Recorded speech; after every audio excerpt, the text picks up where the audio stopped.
Hi, welcome to the Israel First television program from myself, Martin Blackham, and from my wife, Nathalie Blackham. Thank you for joining us today. Great to have you with us for the program that looks at the news from Israel, and we look behind the scenes and we look at the Hebrew roots and what the Bible's saying with everything that's happening now. As we come to you today, Israel is still in the midst of the ceasefire, the Gaza ceasefire that is, and the Gaza ceasefire has held until now. However, there are still skirmishes in Gaza, as indeed there are in Lebanon, and I'm not quite sure what the position is with Iran. It is quiet at the moment. Well, what's been happening is that the people have been affected by trauma. We've talked about this before, and the Jerusalem Post has reported on the invisible cost of trauma and post-trauma. So in other words, trauma as it happens and then post-trauma. The economic plight that Israel faces, the national trauma that's affected the country because of the war and terrorism is not a private matter. In other words, it's not just for the individual people, but it's also for the nation as a whole, for every sphere. Relationships, classrooms, clinics, roads, all carry a significant economic cost. A new study by Nathalie, the Israel Trauma and Resilience Center, holds up a mirror to Israel's complicated reality since October the 7th. Routines have slowly returned, it's true. And thank God there's no sirens. Workplaces are open, schools are running, and leisure has resumed. But a closer look at the country has found that it's not fully found its footing. Persistent hypervigilance, which has been happening during the war. You have to be on alert all the time. Trouble concentrating, disrupted sleep, rising substance use. We've talked about that before, and particularly smoking and shorter tempers. Nathalie, shorter tempers because of the war. See. Beep, beep. We can hear the are present in many lives. The study underscores that the collective national trauma is not a private matter. It spills into every sphere. Our relationships, classrooms, clinics, and even roads. Now, Nathalie's report tries to put what's hard to measure into numbers, turning a national gut feeling into a clear data-grounded picture. The cumulative cost of psychological harm could reach about 500 billion shekels. Really unbelievable. Most of this cost isn't the obvious things like therapy bills or infrastructure repairs, but the quiet everyday toll. That's every day for the normal people. Sick days, eroded productivity, diminished capacity amongst those affected and the people around them.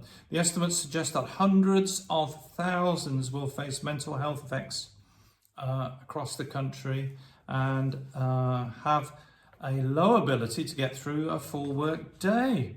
So you're very right. When you can see, we were speaking with a lady and she had her children who left the country, and they are not believers.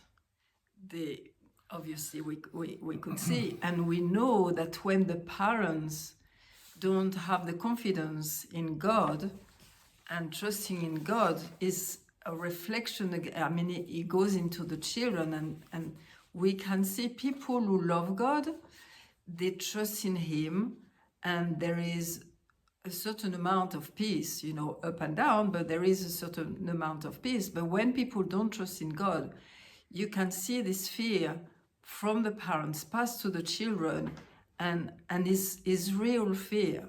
And we can see, thank you God, our grandchildren love God and the parents love God. So we can see the difference. We can see people who love God, but people who don't believe in God, funny enough, there is a lot who are also leaving the country because they want to have their children living in peace, and they can't cope themselves, so they are taking the children away.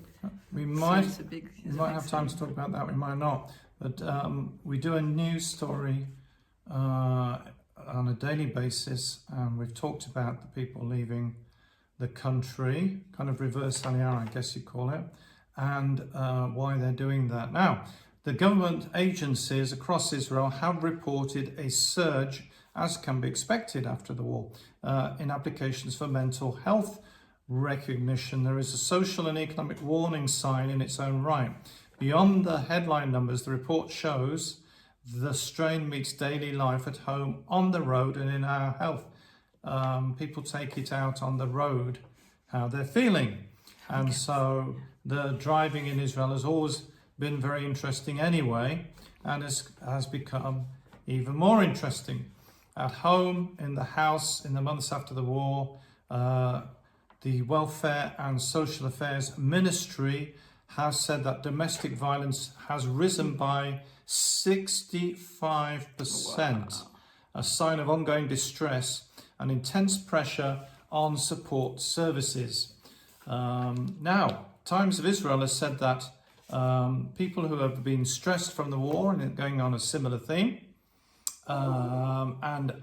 stress from the war and indeed urban congestion have taken to Israel's rooftops to garden, Nathalie. They have started to do model gardens on the rooftops with construction. We talked about that before, and post-war trauma everywhere. Non-profits and communities are mobilizing to create green spaces in unlikely places. Times of Israel reported that above the Cloud Building, some of you may know the Cloud Building in Jerusalem, on Jaffa Road, it's in the center, a few stories up from the hustle and bustle of some of the city's heaviest car and foot traffic, a handful of people are sitting, enjoying a manicured garden, socializing in what feels a different world, Nathalie, from the urban jungle below. Inside, a small art exhibition graces the walls, while outside, visitors can wander the terraces, looking at an urban camping area, a meditation room, agriculture, and even beehives. There's beehives up on the Cloud Building, Nathalie.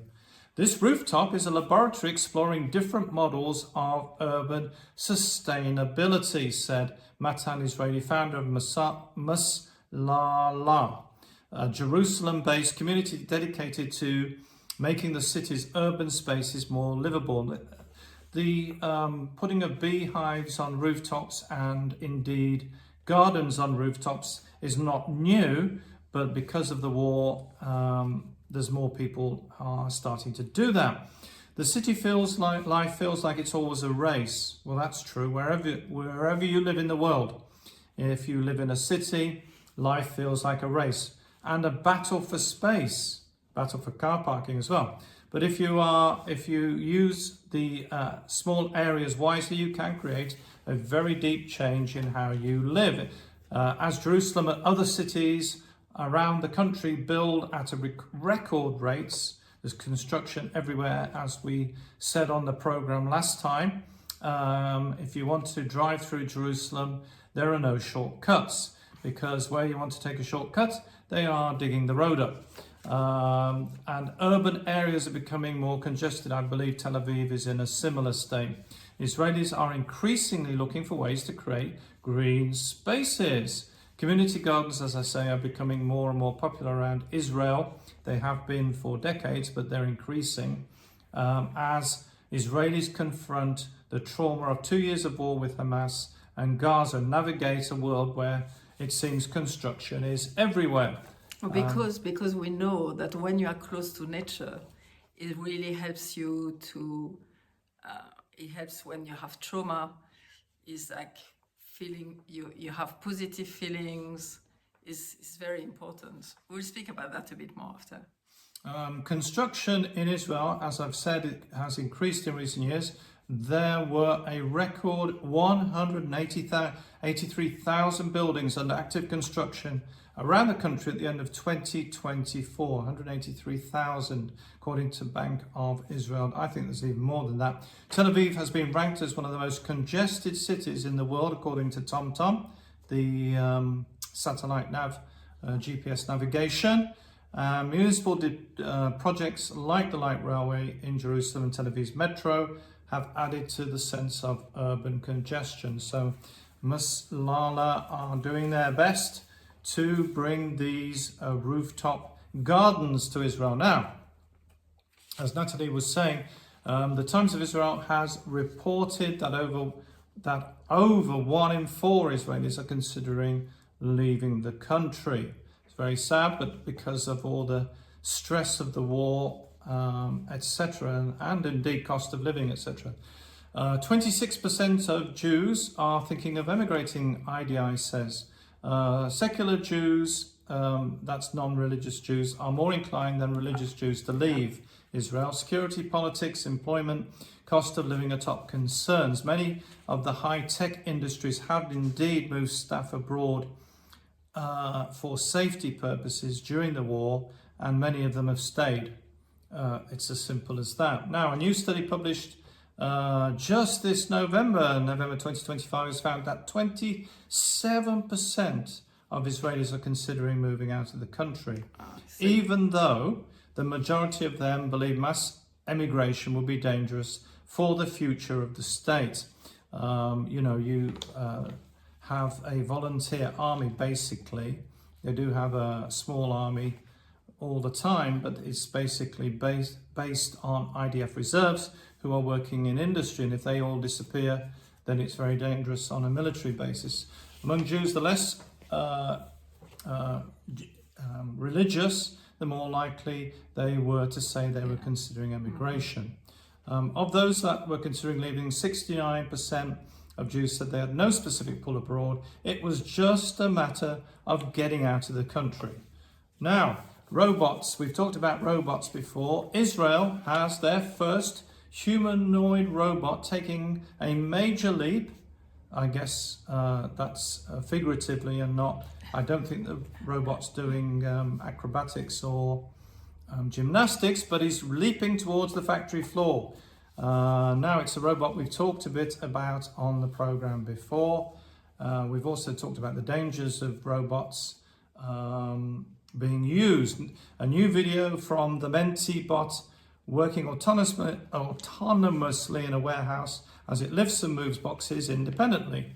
This is the robot we talked. It's an Israeli robot being used in a factory. Now, some of you may be aware Amazon are already using robots per se quite extensively, Nathalie. They are using them in factories, in warehouses, and this is becoming more and more what's happening now. Critics have warned about the danger of robots, who can be a physical danger, steal jobs and secrets. The Israeli company Menti Robotics, developer of the humanoid robots, has recently published a series of videos to demonstrate the maturity of its technology, and hoping for it to enter the industrial scene very soon. It's already on trials, so it's not something that is going to happen in the great future.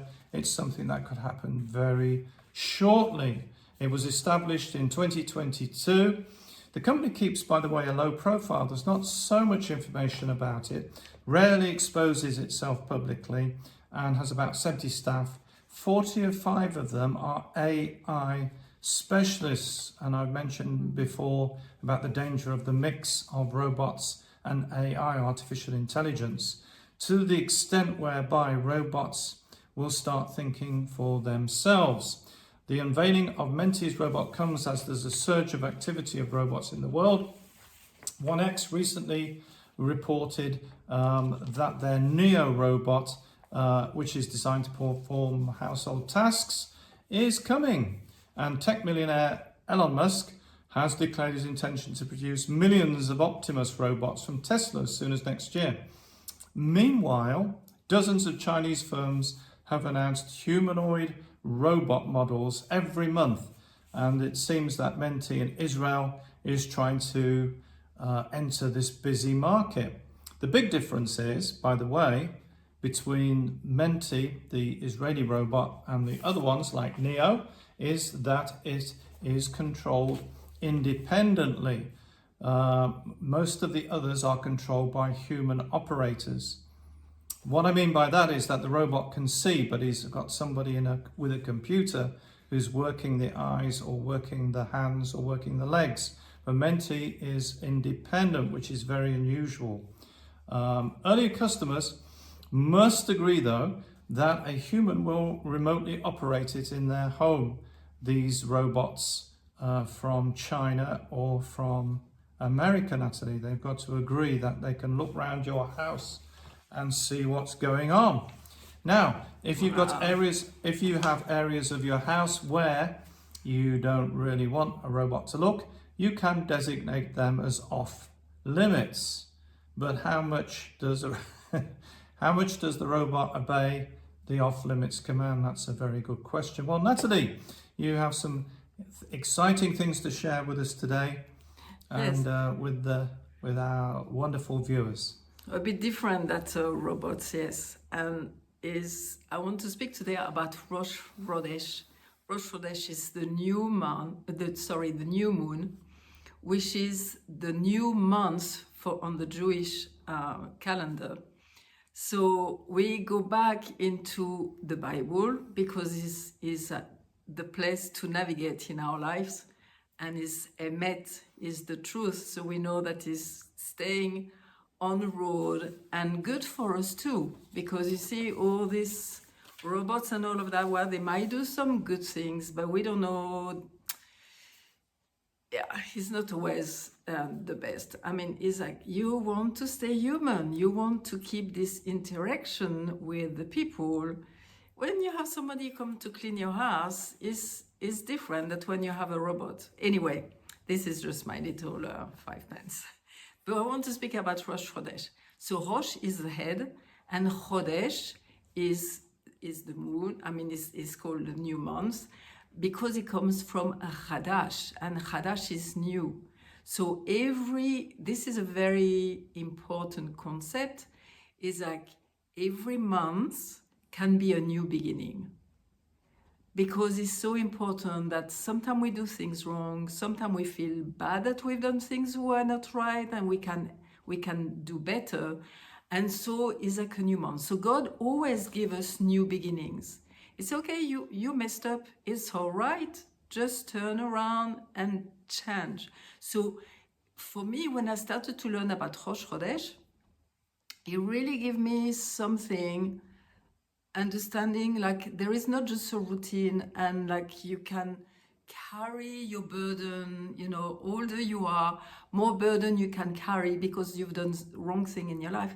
But God said, no, you sort out the things with me, and we start new again. And I was like, wow, this is so a fantastic principle, that there is always hope, and we need hope in the midst of all that's happening around. Okay, so it's called the new month, the new moon, and new beginning. All right, so where do we find it? This is very interesting. If you look in Genesis, you have the light. First day, you have the light. Genesis 3.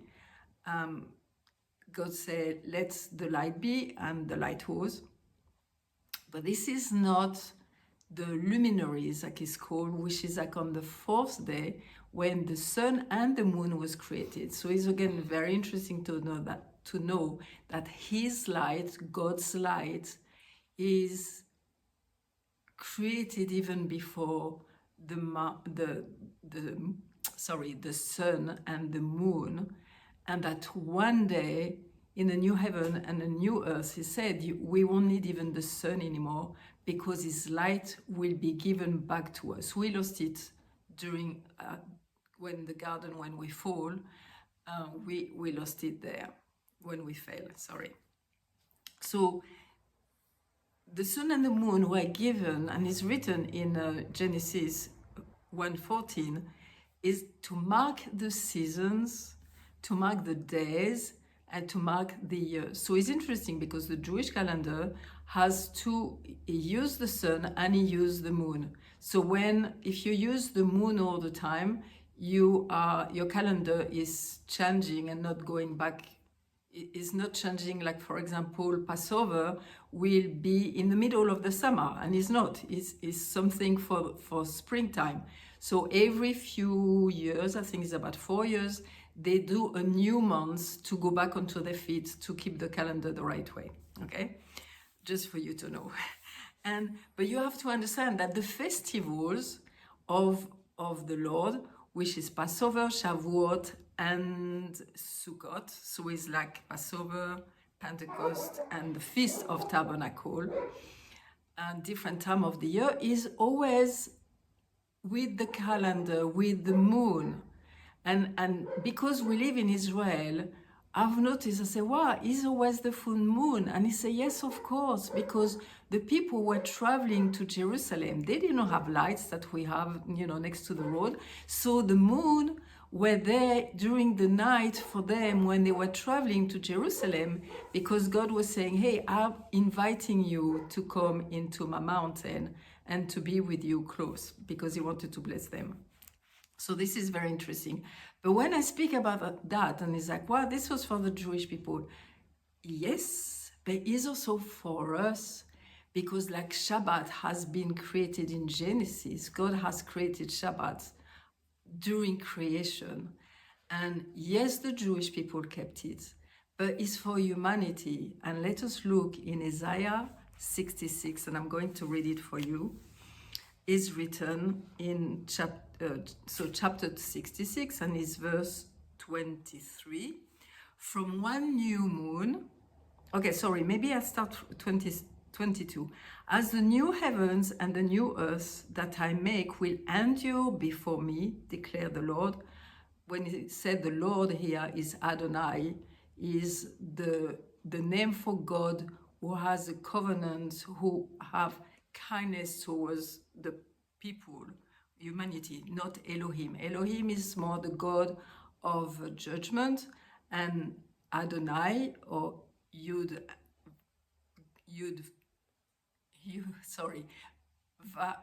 Hey, Yud, Vav. Oh, sorry, I can't say Yud, Hey, Vav, Hey. That's it. This is the name that God has given, saying that I was, I am, and I will be. Okay. And so it's him who is speaking. And he said, this will endure forever. From one new moon, so it's Rosh Chodesh, to another one, and from one Shabbat to another one, all mankind. And when I saw that, I'm like, wow, this is such an amazing verse. They will come and bow down before me, said the Lord. Again, is Adonai, the covenant God. And they will go out and look upon the dead body of those who rebel against me. So you can see they will have a time where God said, now I'm putting the things right. Sometimes you are in desperation. Sometimes you can feel the fight. Sometimes you have enemies. But one day this will be finished. And it will be me ruling all around the world. Humanity will be in connection with me, and I will be in connection with them. And this is, what we will have. He's a covenant God. He loves us so much that he said, even sometimes things are difficult, just think that there is new things happening. There is always new beginning. We can start again. And this is how our God is. And it's important for us to really know that inside of us. And the new moon is a very big thing for the Jewish people. Yes. It's something, we've learned as we've come to live in Israel. We understand the importance of it for them. Well, thank you so much for joining us on the program today. It's been wonderful to be with you. We can't do all the news stories, can we, Nathalie? There's not enough time to go through everything that's happening. We try to give you some of the stories, to give you the background, particularly the personal ones, for example, like the trauma and the construction and the pressures that Israelis are under, which isn't so obvious in the mainstream media, and give you a bit of background. Mm-hmm. And when you speak about the trauma, is even us in this land, we have to learn, like Rosh Chodesh, okay, there is new beginning. God do something, like every day is new. And we need to renew ourselves, the inside of us, because life is tough. And I know it's tough for a lot of people all around the world. This is the center of the world, but it's happening all around the world. So you can catch up with our program. We try to put them on the YouTube, and also on the Rumble channel, has all of them. We also, as I mentioned before, have the website www.israelfirst.org. A lot of information on there indeed. You can look at old programs, you can contact us, you can support us, you can see the news, and you can sign up to the weekly update, isn't it, Nathalie? They can get your weekly update, which Nathalie does, and you can sign up and we'll send that to you. No charge for that. Indeed, there's no charge for the videos either. So all of that you can get through the website. But if you want to help us to do this work and we need your support, then please go to the donate page. And if you're supporting us, that's fantastic. If you're not, please consider it, because if we can spread the cost around the world, it will help to get the program out to more people. Well, as I say, great to be with you. We look forward to seeing you again soon. And don't forget, we're the program that looks at the land, the people, and the language.